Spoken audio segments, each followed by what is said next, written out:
Hello and welcome to the video.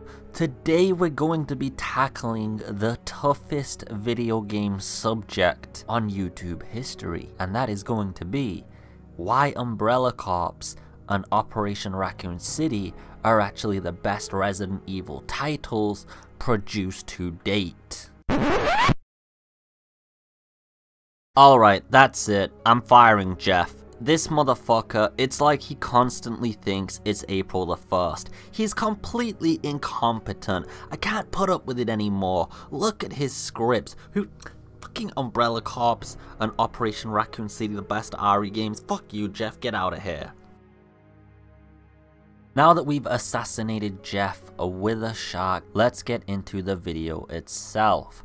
So, this video is going to really be about why I actually love the Resident Evil universe, what initially got me into the game, and also a lot of the factors that just really immersed me. Now it has been exactly 1 week since my last opinion piece, so this isn't a technical paper, this isn't an informative or educational video, this is one of my opinion piece videos where I'm going to be getting a little bit more personal and intimate with you guys.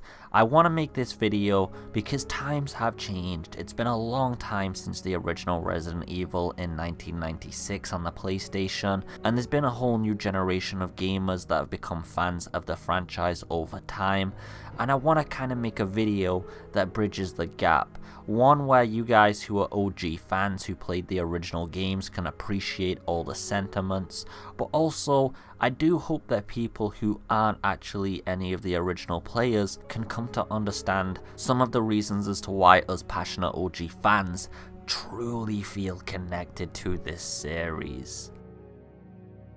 I'll be using the remastered footage in the background just for aesthetic purposes, but this is one thing I kind of want to get across as one of my first points actually. Now I've heard the argument used many times in many different games that graphics are not important. What's important is gameplay mechanics, story, map design, cinematics, you know, all that technical jargon people throw around to try to make the argument sound more valid. And in many cases, I do agree with that. For example, The Last of Us would still be an absolutely beautiful game if you gave it the Life is Strange graphics, and Life is Strange, another game that uses cel-shaded graphics, was received extremely well. So there's two good examples. However, look at PT.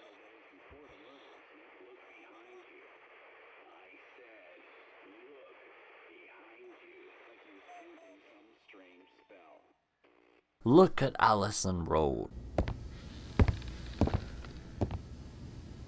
I can see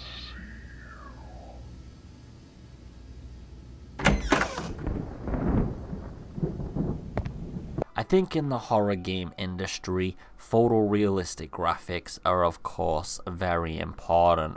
Graphics being at the peak and prime are something that is truly needed to immerse us into the environment and scare the living hell out of us.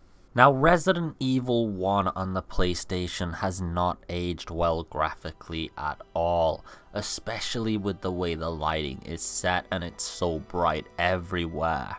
This isn't to say, however, at the time that it didn't look good. This is something only people who played the early PlayStation games will understand, but at that time, these graphics right here, they really did for some reason look as realistic as the graphics that you're seeing here. There's some kind of phenomenon where the brain has natively taken game graphics and accepted them as reality, and that is why we were able to be scared so much by such shitty looking art if you look at it in retrospective. This is kind of what I was talking about bridging the gap between the original OG members of Resident Evil and the newer people, and this is what really brought us in.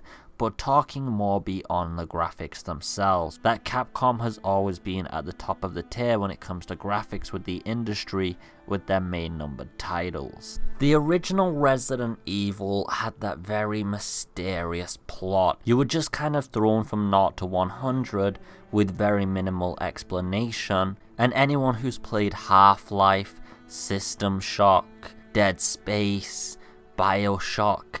These are all great games that relate to the same experience. You're just thrown into this mysterious universe with no idea what the fuck's going on, but there's a bunch of creepy monsters or individuals out there to kill you. The location itself is also very important, and in the original Resident Evil they decided to go for a mansion out in the middle of the forest, which for the time was something very unique and not really done too much before. However, it was definitely an homage and an inspiration, like George Romero's zombie flicks. And this is another point that I'd really like to get into, to be honest. It was almost like you were playing an interactive movie back during the days. You've got to remember this was very early on, and Resident Evil, among Silent Hill, Metal Gear Solid and a few other titles, were the only games to really take the proper movie style cinematography, large AAA projects. And I do think that the fixed camera angles especially contributed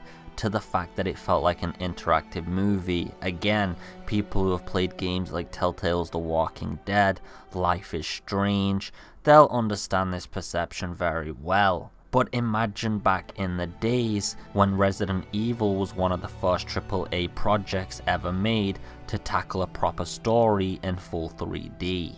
It's not as if zombies were a new concept. There's been many movies for decades before, even before George Romero, who popularized the genre. But Resident Evil took a whole new spin on it and made it a much more elaborate, serious and sinister plot than ever done before. And the fact that it was all interactive, well, I do hope you can start to understand, if you didn't ever play the original game, why it enthralled so many. And if you're an OG fan, I'm sure many of these thoughts are resonating within you. Just playing one of these movies, and with all the action included, it was glorious. And that's gonna lead me to my next point.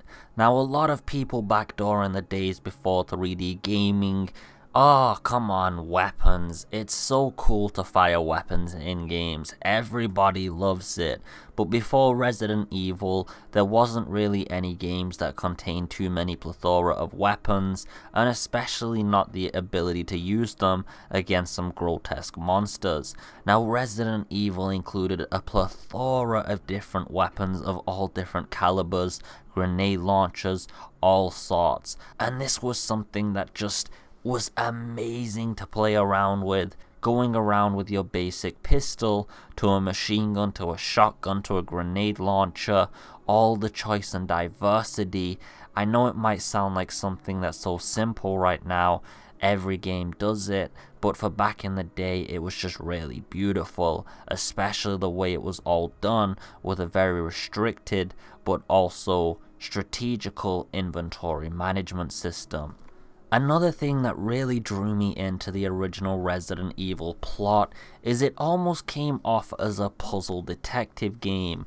And of course Resident Evil had puzzles, they've been known throughout the whole franchise, I'm not talking about those. It was almost like you were playing a detective trying to analyze and investigate the situation. If you think of recent Resident Evils, you're just some agent sent into the situation already knowing what's going on, you find out there's something more sinister. But like I said in Resident Evil 1, it's almost like you were sent to a murder case and you just had to figure everything out from the scratch with no idea or foundation to work with. Now, Resident Evil definitely started a lot of the tropes used in gaming, such as the in-game notes, the save system which required items to actually utilize. Now, not many games, for example, use ink ribbons in typewriters or anything, but say for example Dead Space does have a difficulty where you do have limited saves, so you can definitely see the impact on the industry it had is major. So imagine how cool it was back in the day. This was a fresh innovation and it was absolutely beautiful to experience. It just gave off this very almost like noir like vibe while also being a horror game as well. Now, the last thing I want to say I appreciated about the original Resident Evil and what drew me in so much is how beautiful and handcrafted and designed each individual room was.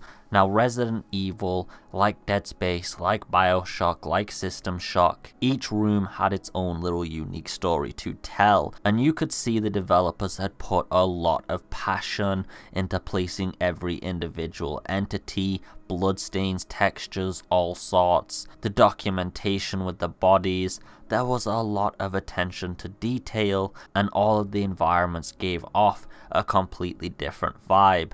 This contrast, as well as finding the more elaborate infrastructure and labs below, really paved the way to creating this really elaborate AAA movie, Hollywood budget, interactive fucking shoot them up, destroy monster zombie game.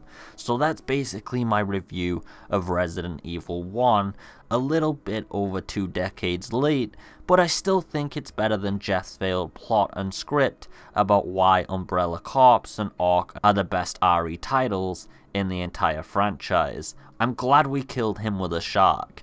Anyway guys, I hope you've enjoyed the video. As always, I've got a Twitter if you do want to come follow that so you can get up to date with the latest feeds. I also leave some bants, jokes, and all sorts of other good content on there. I've got a Discord community if you want to come join and talk to us all, and if for some reason you think I'm worthy of a Patreon donation and pledge, then I do have a Patreon that you could come and support me on, and I would very much appreciate that. For now, I just hope you're having a beautiful day. As always, take it easy, and oh shit, Jeff's reanimating with the G virus. Jeff!